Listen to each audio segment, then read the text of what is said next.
हाँ बहनों, semester 5 paper number 11, 12 અને 13 પેપર નાના સાહેબ લેવાના છે. કદાચ એમણે એમના ભાગે આવતા અભ્યાસક્રમનો પરિચય આપી દીધો હશે. હું જે સોઢા પેપર નંબર 14, 15 અને 16 આ 3 પેપરો મારા ભાગે લેવાના આવે છે. તો એ ત્રણેય પેપરનો જે અભ્યાસક્રમ છે, યુનિવર્સિટીએ એક નિર્ધારિત કરેલો અભ્યાસક્રમ જે છે તે હું આપને જણાવી દઉં. તો પેપર નંબર 14 એનું ટાઇટલ જે છે તે ટૂંકી વાર્તાને આપણે નવલિકાના નામે પણ ઓળખીએ છીએ. ટૂંકી વાર્તા, સ્વરૂપ, ઉદ્ભવ અને વિકાસ, આ 3 વસ્તુ, સ્વરૂપ, ઉદ્ભવ અને વિકાસ, આ પેપરનું ટાઇટલ છે. અને એના 4 એકમો છે. પહેલું એકમ 15 માર્ક્સમાં છે, બીજું એકમ પણ 15 માર્ક્સમાં છે, ત્રીજું અને ચોથું એ 20-20 માર્ક્સ એમના માટે ફરવાયેલા છે. ટોટલ પેપરના 70 માર્ક્સ, ગુણભાર 70. પહેલું જે એકમ કે પહેલું યુનિટ જે છે તેના અભ્યાસક્રમના મુદ્દાઓ ત્યાં આપેલા છે અને એનો ગુણભાર.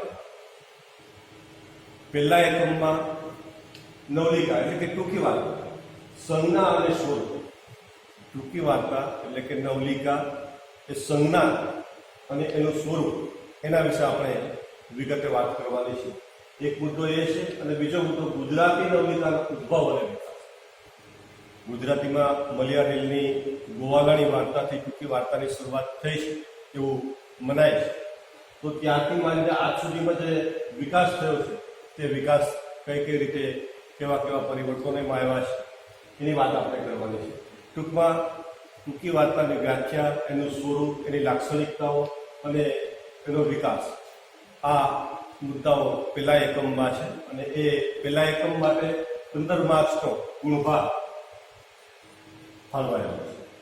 ત્યારબાદ બીજું એકમ જે છે તે એમાં ગુજરાતી ટૂંકી વાર્તામાં એટલે કે ગુજરાતી નવલિકામાં પ્રયોગશીલ વલણો બહુ મહત્વનો મુદ્દો છે. સામાન્ય રીતે ગાંધીયુગ સુધી બહુ પ્રયોગો થયા નથી, પણ ગાંધીયુગ પછીના સમયમાં જેમ જેમ આપણે જીવનમાં, વ્યવહારમાં, પહેરવેશમાં પરિવર્તન આવતું જાય છે, અલગ અલગ પ્રકારના પ્રયોગો આપણે કરતા રહીએ છીએ. આ જે ઓનલાઈન શિક્ષણની પદ્ધતિ પણ એક પ્રયોગશીલ બાબત છે. એમ ગુજરાતી ટૂંકી વાર્તામાં જે પ્રયોગશીલ વલણો આવ્યા છે એના વિશે વાત કરવાની છે. ત્યારબાદ ટૂંકી વાર્તામાં એટલે કે નવલિકામાં સંવાદ કલા અને નવલિકામાં પાત્રવ્યૂહ, આ 2 મુદ્દા પણ એમાં આવે છે. એટલે કે બીજા એકમમાં 3 મુદ્દા છે. ગુજરાતી નવલિકામાં પ્રયોગશીલ વલણો, નવલિકામાં સંવાદ કલા અને નવલિકામાં પાત્રવ્યૂહ, આ 3 મુદ્દાઓ બીજા એકમમાં મુકાયેલા છે અને એના 15 ગુણ ફાળવાયેલા છે. ત્યારબાદ ત્રીજું યુનિટ જે છે કે ત્રીજું એકમ જે છે તેમાં નવલિકાની ભાષા, નવલિકામાં સમય સંકલના અને નવલિકામાં કથન, એટલે કે એમાં પણ 3 મુદ્દાઓ મુકાયેલા છે. નવલિકાની ભાષા કેવી હોય, એમાં સમય સંકલના કઈ રીતે કરાય છે, એનું કથન કેન્દ્ર કેવા પ્રકારનું હોય છે, એની વાત આપણે ત્રીજા એકમમાં કરવાની છે અને એના ગુણભારમાં 20. ત્યારબાદ ચોથું એકમ અને અંતિમ એકમ જે છે, અંતિમ યુનિટ, એમાં નવલિકા અને લાંબી ટૂંકી વાર્તા. શું લાંબી ટૂંકી વાર્તા જેને આપણે નાનકડી નવલકથા કહીએ છીએ એ પ્રકારનું અહીંયા સૂચવાય છે. ટૂંકી વાર્તા અને લાંબી ટૂંકી વાર્તા એટલે કે નવલિકા અને લાંબી ટૂંકી વાર્તા એ 2 વચ્ચેનો તફાવત કેવો હોય છે એની વાત એમાં કરવાની છે. ત્યારબાદ નવલિકા અને લઘુનવલ એની વાત એમાં કરવાની છે. એટલે કે આ 2 સ્વરૂપો, લઘુનવલ અને લાંબી ટૂંકી વાર્તા, એ 2ની સાથે ટૂંકી વાર્તાની એટલે કે નવલિકાની સરખામણી કરવાની છે. એટલે અંતિમ મુદ્દો એ છે અને એના પર 20 માર્ક્સ અહીંયા ફાળવાયેલા છે. તો આ પેપર નંબર 14નો અભ્યાસક્રમ, એનું ટાઇટલ અને 4 એકમો, 4 એકમોમાં 15 + 15 20 + 20 એમ 70 માર્ક્સનો ગુણભાર. રિપીટ વ્યવસ્થિત રીતે જોઈ લેજો. 4 એકમો છે અને ટૂંકી વાર્તા એટલે કે નવલિકા નું સ્વરૂપ, ઉદ્ભવ અને વિકાસ પેપર નંબર 14 આવે છે. તો હવે પેપર નંબર 15નો અભ્યાસક્રમ આપું છું. પેપર નંબર 15 સેમેસ્ટર 5 આપણે જાણીએ છીએ આમ તો જૂનો અભ્યાસક્રમ છે, આમાં ઓપ્શનલ પેપર પણ છે, પણ આપણી કોલેજમાં આપણે માત્ર આ એક જ પેપર આપેલું છે. પેપર નંબર 15 પેપરનું નામ છે મધ્યકાલીન પ્રશિષ્ટ કૃતિ.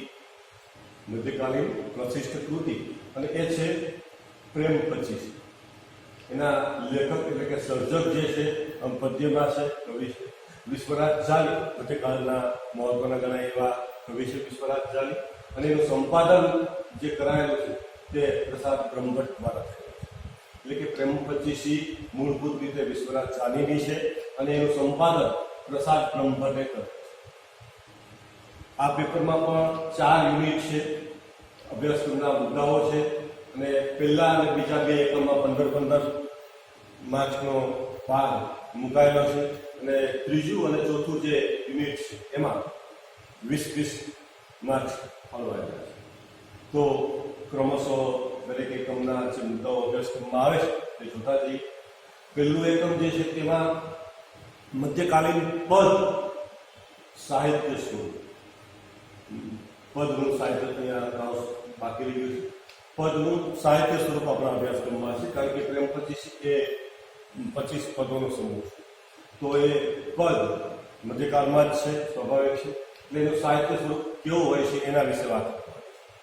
ત્યારબાદ વિશ્વનાથ ઝાલીનો પરિચય આપવાનો છે. એમાં જીવન અને એનું કવન એટલે કે જીવન અને સર્જન, આ 2 મુદ્દાઓ એમાં આવે છે. ટૂંકમાં પદનું સાહિત્ય સ્વરૂપ અને એની સાથે સાથે એના કવિ એટલે કે વિશ્વનાથ ઝાલીનું જીવન અને કવન, જીવન અને સર્જન, આ 2 મુદ્દાઓ માટે 15 માર્ક્સ ફાળવાયેલા. તો આ 2 આપણને પહેલા એકમમાં પૂછાય છે. જ્યારે બીજા એકમમાં 3 મુદ્દાઓ છે. એમાં એક તો સમગ્રલક્ષી, જે આપણે કે કૃતિલક્ષી સમીક્ષા પ્રેમ 25, એની સમગ્રલક્ષી સમીક્ષા કરવાની છે, મૂલ્યાંકન કરવાનું છે 25 પદોને કેન્દ્રમાં રાખીને. ત્યારબાદ કવિએ મૂળભૂત જે કથાનક હોય છે એમાં કેટલાક ફેરફારો, જે ફેરફારો જે એમણે કરેલા છે કવિએ, એનું ઔચિત્ય કર્યું છે. ક્યારેક કોઈક પાત્ર વધારે પડતું ચડિયાતું બતાવાઈ જતું હોય છે, ક્યારેક કોઈ ઉતરતું બતાવાઈ જતું હોય છે. કોઈ કથાનકમાં ફેરફાર કરાય તો જ એ સર્જકત્વ એમનું બહાર આવતું હોય છે. એટલે મધ્યકાળમાં મોટે ભાગે પ્રાચીન કાળની કૃતિઓ કે પુરાણ કાળની કૃતિઓ લઈને એમાં થોડા ઘણા ફેરફાર સાથે પોતાની સર્જકતાનો ઉમેરો કરીને કવિઓ સર્જન કરતા. તો એમાં પ્રેમ 25ના કવિએ પણ આ પ્રકારની વાત કરી છે. અને એમાં મહાભારત કે કૃષ્ણ કથા જે છે એને કેન્દ્રમાં રાખીને વાત્સલ્ય રસની જે બાબતો છે એમાં કેટલાક પોતાની કલ્પના પ્રમાણે ફેરફારો કરી આપણી સામે પ્રેમ 25 નામે 25 પદોનો સમૂહ મૂકેલો છે. તો એમાં જે ફેરફારો કર્યા છે એ કેવા કર્યા છે અને એ ઉચિત કેટલા છે એના વિશેની વાત એ મુદ્દામાં કરવાની છે. એ ઉપરાંત એમાં પાત્ર નિરૂપણનો તો આગળ પણ આવે છે અહીંયા ચોથા એકમમાં. એટલે આ સમગ્રલક્ષી પાત્ર નિરૂપણ કે પ્રેમ 25માં વિશ્વનાથ ઝાલીની પાત્રાલેખન કલા કેવા પ્રકારની, તો એમાં બધા પાત્રો વિશેની વાત હોય અને એ પ્રકારનો પ્રશ્ન આપણને પૂછાય તો બધા પાત્રો વિશે આપણે વાત કરવાની કે વિશ્વનાથ ઝાલી કેવા પ્રકારનું પાત્ર નિરૂપણ આપણી સામે કરી શકે. ત્યારબાદ જે એકમ છે તે પ્રેમ 25ની વિષય વસ્તુ, એમાં રસ નિરૂપણ અને વાત્સલ્ય. એટલે આમ જુઓ તો અહીંયા પણ 3 મુદ્દાઓ છે. એક તો વિષય વસ્તુ, ત્યારબાદ એમાં રસ નિરૂપણ, મોટે ભાગે વાત્સલ્ય રસ જ છે જે અહીંયા દેખાઈ આવે છે, અને પ્રેમ 25માં વાત્સલ્ય. આ 3 મુદ્દાઓને કેન્દ્રમાં રાખીને આપણને પ્રશ્નો એમાં પૂછાતા હોય છે અને એના ગુણભારમાં 20. ત્યારબાદ ચોથું જે એકમ છે પ્રેમ 25માં ભાષા શૈલી, એટલે કે એમાં છંદ અલંકાર કેવા પ્રકારના છે, કેવી રીતે પ્રયોજાયા છે એની વાત કરવાની, ભાષા શૈલી, છંદ અને અલંકાર. ત્યારબાદ કૃષ્ણનું પાત્ર, અહીંયા આપણે પાત્ર નિરીક્ષણ કે પાત્ર નિરૂપણ પૂછાઈ ગયું છે. મતલબ કે અભ્યાસક્રમમાં છે એટલે આ પાત્રો તો આવે. એટલે અહીંયા આમ જુઓ તો આ જે બંને મુદ્દાઓ છે એ અહીંયા સમાવેશ થઈ જાય છે, પણ અહીંયા થોડાક વિસ્તૃત રીતે આપણે તૈયારી કરવી પડે. ફરીથી એ પ્રેમ પચીસીમાં ભાષા શૈલી, છંદ અને અલંકાર કેવા પ્રકારના છે એની વાત કરવાની છે. ત્યારબાદ એમાં કૃષ્ણનું પાત્ર કેવા કેવા પ્રકારે આપણી સામે પ્રસ્તુત થયું છે એની વાત કરવાની છે. એ ઉપરાંત એમાં વસુદેવ, નંદ, ઉદ્ધવ અને ગોપી આ બધા પાત્રો એમાં આવે છે. તો ખાસ કરીને વસુદેવ, નંદ અને ઉદ્ધવના પાત્રો કેવા છે એના વિશેની વાત ટૂંકમાં આપણને અહીંયા પૂછાતી હોય છે. તો આ પેપર નંબર 15નો અભ્યાસક્રમ. ફરીથી આમ જુઓ તો પાત્ર નિરૂપણમાં આ બંને મુદ્દા આવી જાય છે અને હવે વિસ્તૃત રીતે કરેલા હોય તો પાત્ર નિરૂપણ પણ આપોઆપ થઈ જાય છે. પેપર નંબર 15 એમાં પ્રેમ 25 આપણા અભ્યાસક્રમમાં છે. ઓપ્શનલ પેપર આપણે આપણી કોલેજમાં ચલાવતા નથી. ત્યારબાદ જે 16 નંબરનું પેપર છે તે ભારતીય ભાષાની કૃતિ છે. સામાન્ય રીતે ગુજરાતી નહીં પણ ગુજરાત સિવાયના ભારતના અન્ય રાજ્યોની એક કૃતિ આપણા અભ્યાસક્રમમાં મુકાય અને એ આ ભારતીય ભાષાની કૃતિ મુકાય. સામાન્ય રીતે અલગ અલગ રાજ્યોની અલગ અલગ ભાષાની કૃતિ પસંદ કરાતી હોય છે. આ બંગાળી કૃતિ પસંદ કરાય છે. એ કૃતિનું નામ છે 1084ની માં. અહીંયા ખોટું થઈ ગયું છે. 1084ની માં 1084 સંખ્યાવાચક શબ્દ છે અને એ કેદી નંબર છે આપણે કહીએ એ અર્થમાં અહીંયા પ્રયોજાયો. 1084ની 1084ની કારણ કે કેદીનું નામ તો હોય નહીં, સ્વાભાવિક છે. કેદી નંબર 1, 2, 5, 10, 1084 એમ. અને એની માં, એનું પાત્ર અને એને કેન્દ્રમાં રાખીને એની સંવેદનાઓને કેન્દ્રમાં રાખીને આખી કૃતિની રચના સર્જકે કરેલી છે. તો 1084ની માં એ સંખ્યાવાચક શબ્દ છે અને કેદીનો નંબર છે. એની માં ને કેન્દ્રમાં રાખીને લેખિકા મતલબ મહાશ્વેતા દેવી આ કૃતિનું સર્જન કર્યું છે. એનો અનુવાદ નિસ્તુહા દેસાઈ એ કરેલો છે. એટલે એમના અનુવાદક તરીકે નિસ્તુહા દેસાઈ છે. તો ફરીથી કે મહાશ્વેતા દેવી એમની લેખિકા છે, સર્જક છે અને નિસ્તુહા દેસાઈ એ અનુવાદક છે. ભૂલાઈ ન જાય કારણ કે નિસ્તુહા દેસાઈ એ લેખક નથી પણ અનુવાદક છે અને સર્જક તરીકે લેખક તરીકે મહાશ્વેતા દેવી છે. એ આપણે ખાસ ધ્યાનમાં રાખવાનું છે. એમાં પણ 4 એકમો 4 યુનિટ છે. એમાં પણ 15+15 પહેલા 2 એકમને 15-15 માર્ક્સ ફળવાયેલા છે અને ત્રીજા અને ચોથા એકમ માટે 20-20 માર્ક્સ ફળવાયેલા છે. તો 1084ની માં કૃતિની સમીક્ષા પહેલો મુદ્દો જે છે, પહેલું એકમ જે છે એમાં સમગ્રલક્ષી મૂલ્યાંકન અથવા તો સમગ્રલક્ષી સમીક્ષા એ પ્રકારનો પ્રશ્ન આપણને પૂછાતો હોય છે. તો 1084ની માં એ કૃતિની સમીક્ષા રૂપે આપણને પહેલા એકમમાં પૂછાશે. ત્યારબાદ બીજા એકમમાં 1084ની માં કૃતિની પાત્ર, એટલે પહેલા તો સમગ્રલક્ષી સમીક્ષા પહેલા એકમમાં મૂકી દીધી છે.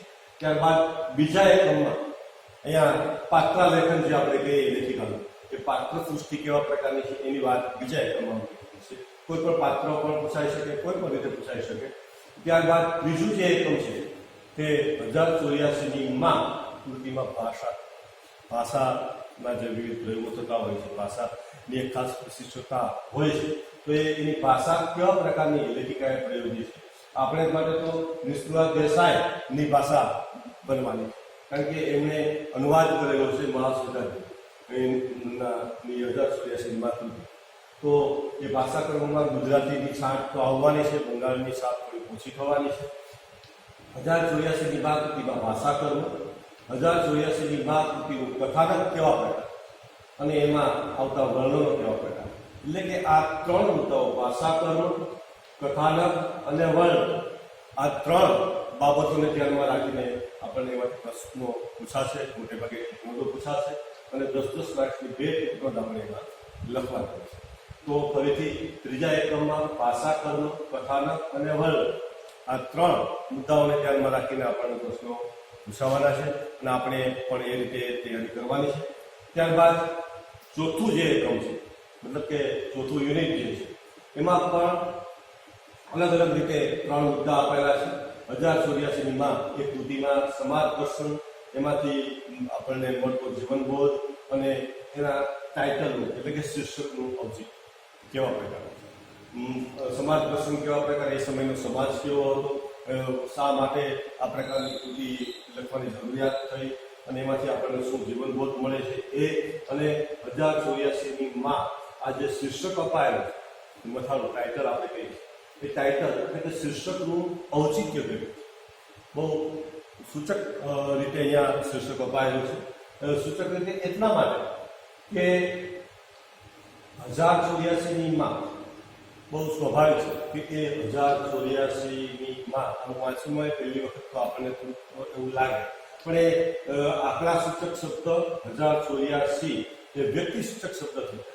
1084 પેઢી નંબર 1084 એની માની જે વાત છે આખી, એક માનું હૃદય, માની સંવેદના, વાત્સલ્ય ભાવ, પતિ પ્રત્યેનો એનો ગમો અને ગમો અને સંતાન પ્રત્યેનો એનો ભાવ એ આપણી સામે મોટે ભાગે ઉકાળ્યો છે.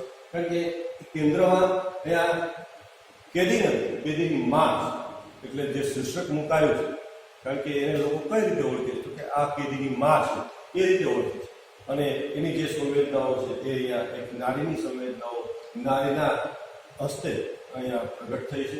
તો એ શીર્ષકનું ઔચિત્ય કેટલું છે એના વિશે આપણે વાત કરીએ. તો 14, 15 અને 16 નંબરના પેપરના અભ્યાસક્રમની વાત મેં તમારી સામે મૂકી છે. છતાંય કોઈ મુશ્કેલી લાગે, અડચણ લાગે તો ક્યારેક તમે ફોન પણ કરી શકો છો. વોટ્સઅપમાં આપણે ગ્રુપ બનાવ્યું છે, એમાં તમને વધારે વિગતો પણ મળતી રહેશે. ક્યારેક PDF ફાઇલ, ક્યારેક અન્ય કોઈ રીતે બધું તમને હું આપતો રહીશ. તો અત્યારે આપણે આ એક વાત પૂરી કરીએ અને પેપર નંબર 14, 15 અને 16નો અભ્યાસક્રમ જે આપણે મારા ભાગે આવે છે તે મેં તમને અહીંયા પ્રસ્તુત કર્યો છે. ફરીથી જરાક જોવો હોય તો રિપીટ કરી દો. 14 નંબરના પેપરમાં ટૂંકી વાર્તાનું સ્વરૂપ, ઉદ્ભવ અને વિકાસ આવે છે. ત્યારબાદ પેપર નંબર 15માં મધ્યકાલીન પ્રશિષ્ટ કૃતિનો અભ્યાસ આવે છે, જેમાં પ્રેમ 25 અને એના મૂળ સર્જક વિશ્વનાથ જાની, સંપાદક છે પ્રસાદ બ્રહ્મભટ્ટ, 25 પદોનો સમૂહ, પ્રેમ 25 સરસ મજાની કૃતિ છે, વાત્સલ્ય રસનું નિરૂપણ કરતી. અને ત્યારબાદ પેપર નંબર 16 ભારતીય ભાષાની કૃતિ તરીકે 1084ની માં મહાશ્વેતા દેવીની કૃતિ આપણા અભ્યાસક્રમમાં છે, જેનો અનુવાદ નિસ્પૃહા દેસાઈએ કરેલો છે. અને એ કૃતિ 16 નંબરના પેપરમાં આપણે આ પ્રકારે આમ મુદ્દાઓને ધ્યાનમાં રાખીને ભણવાની છે, એનો અભ્યાસ કરવાનો છે. તો અહીંયા આપણે આ વાત પૂરી કરીએ. આભાર આપ સૌનો.